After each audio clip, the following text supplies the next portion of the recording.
Vamos a mais uma Histórias Cruéis da Humanidade. Hoje iremos mais fundo na história do mundo. Falaremos sobre a fome negra. Já pensou em viver em uma época de extrema fome? Época onde o imaginável se torna real. Vamos para a história. Esqueça por um instante os contos de fadas sobre a Idade Média. Esqueça os cavaleiros de armadura brilhante, os reis em seus tronos dourados e as donzelas nos castelos. A história que vou contar hoje não tem nada de nobre. É uma história suja escrita com lama, lágrimas e sangue. Uma verdade que foi enterrada sob séculos de história simplesmente porque é feia demais para ser lembrada. Entre 1315 e 1317, a Europa mergulhou em um dos períodos mais sombrios de toda a sua existência. Chuva sem fim, colheitas destruídas e cidades em completo desespero. Não era apenas fome, era a grande fome da Idade Média, um tempo em que famílias inteiras chegaram ao limite da crueldade, comendo a carne dos próprios mortos para sobreviver. Hoje você vai conhecer a fome que quebrou a moral da Europa, quando até a fé na igreja desmoronou diante do estômago vazio. Esta não é uma lição de história. É um mergulho no abismo da condição humana. Tudo começou com um som. O som da chuva. No início, na primavera de 1315, foi um alívio. Mas a chuva não parou. Dias se transformaram em semanas e semanas em meses. O céu europeu se fechou num manto cinzento e encharcado que parecia não ter fim. As crônicas da época descrevem um dilúvio bíblico, um choro divino que se recusava a cessar. As plantações de trigo, aveia e cevada, que eram a base da vida medieval, foram as primeiras a morrer. As sementes apodreciam na terra antes mesmo de germinar. O pouco que conseguia crescer era fraco, doentio, e logo era afogado pela água que transformava campos férteis em pântanos podres. O problema não parou nos grãos. Sem feno seco para alimentar os animais, o gado começou a adoecer e morrer. Ovelhas, vacas, porcos, todas as fontes de carne, leite e couro desapareceram. A chuva incessante também trouxe outra catástrofe silenciosa: a crise do sal. O sal era o refrigerador da Idade Média, essencial para preservar qualquer carne que sobrasse para o inverno. Mas sua produção dependia da evaporação da água do mar pelo sol. E o sol havia simplesmente desaparecido. Em poucos meses, a espinha dorsal da sobrevivência europeia foi quebrada. As reservas dos camponeses, que mal duravam até a próxima colheita em tempos normais, evaporaram. O pânico começou a se instalar. Agora pare e pense por um segundo. Não como um espectador da história, mas como alguém que está vivendo isso. Imagine a sua despensa. Agora imagine que em poucos meses ela está vazia.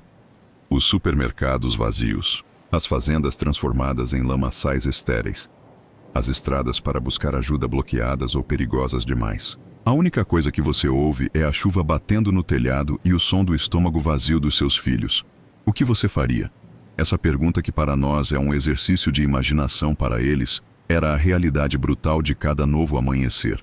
Quando a comida se torna rara, a humanidade se torna um luxo. A crise alimentar histórica que se seguiu não foi apenas um desastre natural. Ela foi potencializada pela ganância e pelo desespero humano. O pouco grão que sobrou disparou de preço. Crônicas relatam que o valor do trigo aumentou 800%. O pão, antes o alimento do pobre, virou joia, algo que só os mais ricos podiam pagar. E mesmo eles começaram a sentir o aperto. O próprio rei Eduardo II da Inglaterra, um dos homens mais poderosos do mundo, teve dificuldade em encontrar pão para sua corte. Enquanto milhões passavam fome, alguns comerciantes com estoques guardados viram a oportunidade de uma vida. Eles enriqueceram sobre a miséria, vendendo grãos mofados a preços exorbitantes. A injustiça era palpável. Ver um nobre ou um comerciante bem alimentado tornou-se um insulto. Uma fagulha para a revolta. Lei e a ordem começaram a se dissolver. As estradas, antes veias de comércio, tornaram-se armadilhas mortais. Gangues de famintos atacavam qualquer um que parecesse ter um pedaço de pão. Viajar se tornou impossível e as comunidades se fecharam. Cada vizinho se tornou um potencial inimigo. A confiança, o pilar que sustenta qualquer sociedade, apodreceu junto com as colheitas. Mas o colapso mais doloroso aconteceu dentro das casas. Diante da fome extrema, os laços familiares considerados sagrados foram postos à prova da forma mais cruel. Pais incapazes de assistir aos filhos definharem lentamente tomavam decisões impensáveis. Alguns abandonavam os filhos mais novos em florestas ou nas portas de mosteiros na esperança desesperada de que alguém com mais recursos os encontrasse. Não era um ato de maldade, mas o último ato de um amor distorcido pelo desespero. Outros, como relata o cronista Jean de Venette, vendiam seus filhos à servidão por um pouco de comida, sacrificando a liberdade deles para tentar salvar o resto da família. A unidade familiar, o núcleo da vida medieval, estava sendo devorada de dentro para fora. Quando não há mais animais para caçar, nem raízes para desenterrar, nem grãos para comprar, para onde o desespero se volta? A resposta é tão terrível que muitas crônicas da época a registraram em sussurros com horror e incredulidade. A Europa começou a comer a si mesma. Primeiro os relatos eram de pessoas comendo cachorros, gatos, ratos e até o couro de seus próprios sapatos. Depois a situação escalou para um nível de horror que desafia nossa compreensão. Começaram a surgir histórias de ladrões de túmulos. Não em busca de joias, mas de corpos recém-enterrados.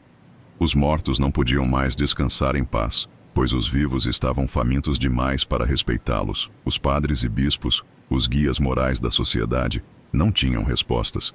Suas orações por sol pareciam não ser ouvidas. Seus celeiros estavam tão vazios quanto os dos camponeses.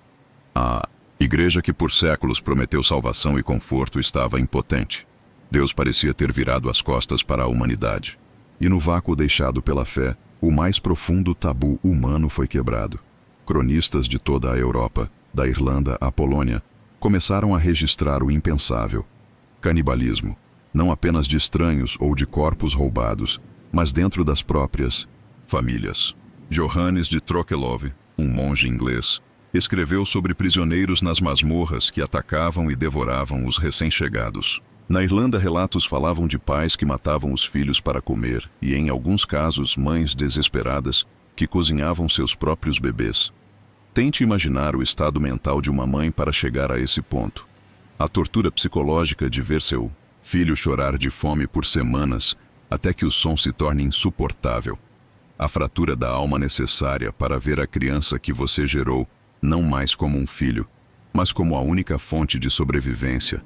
É fácil para nós com nossas geladeiras cheias julgar isso como monstruosidade. Mas a pergunta que a história nos força a fazer é visceral. O que você faria se sua única escolha fosse morrer de fome ou comer alguém que você amava para ter a força de viver mais um dia? A grande fome não criou monstros. Ela revelou a frágil linha que separa o homem do animal quando toda a esperança é removida. No final de 1317, o clima começou a voltar ao normal. O sol retornou, mas para muitos era tarde demais. O continente estava marcado por um silêncio assustador. Estima-se que a grande fome tenha matado entre 10 a 15% da população europeia. Em números de hoje, isso seria o equivalente a exterminar quase toda a população da Alemanha. Não é apenas um número, são milhões de histórias interrompidas. Aldeias inteiras desapareceram dos mapas com seus habitantes mortos ou dispersos. Os sobreviventes eram sombras do que foram, física e psicologicamente traumatizados. A fome não apenas matou, ela enfraqueceu uma geração inteira. Os corpos debilitados pela desnutrição tornaram-se presas fáceis para doenças como febre, tifoide, pneumonia e outras epidemias. A grande fome foi a ceifadora que preparou o terreno. Apenas 3 décadas depois, um horror ainda maior chegaria aos portos da Europa: a peste negra. E ela encontraria uma população já enfraquecida, vulnerável, pronta para ser dizimada. Para as pessoas daquela época, a sensação era de estarem vivendo o apocalipse. As profecias bíblicas sobre fome, peste e morte pareciam estar se cumprindo diante de seus olhos. A sensação de que Deus havia abandonado a humanidade era profunda e duradoura, plantando sementes de dúvida e desconfiança na igreja que mudariam a Europa para sempre. Hoje olhamos para trás e vemos a Grande Fome como um evento histórico, um ponto numa linha do tempo, mas esquecemos a sua lição mais cruel. Este colapso não foi causado por um exército invasor, uma ideologia ou um rei tirano. Foi a natureza, indiferente e implacável, que quebrou a civilização mais poderosa da Terra em menos de 2 anos. E isso nos lembra de quão frágil é a nossa ordem, quão dependentes somos de um equilíbrio que consideramos garantido. A verdade mais sombria que essa história nos ensina é esta: a fome não mata apenas corpos. Ela mata a humanidade dentro das pessoas. Ela destrói a compaixão, a solidariedade, a moralidade e a fé. Ela nos reduz ao nosso instinto mais primitivo, que é sobreviver a qualquer custo. Agora a pergunta final volta para você. Se você vivesse em 1315, se visse sua família definhar, seus filhos chorando por um pão que não existe, você os veria morrer lentamente mantendo sua honra intacta? Ou cruzaria o último limite da moral humana para sobreviver? Não há resposta fácil. E talvez o fato de não haver uma seja a lição mais importante de todas. Comente sua resposta e se inscreva para mais verdades sombrias que o mundo tentou apagar.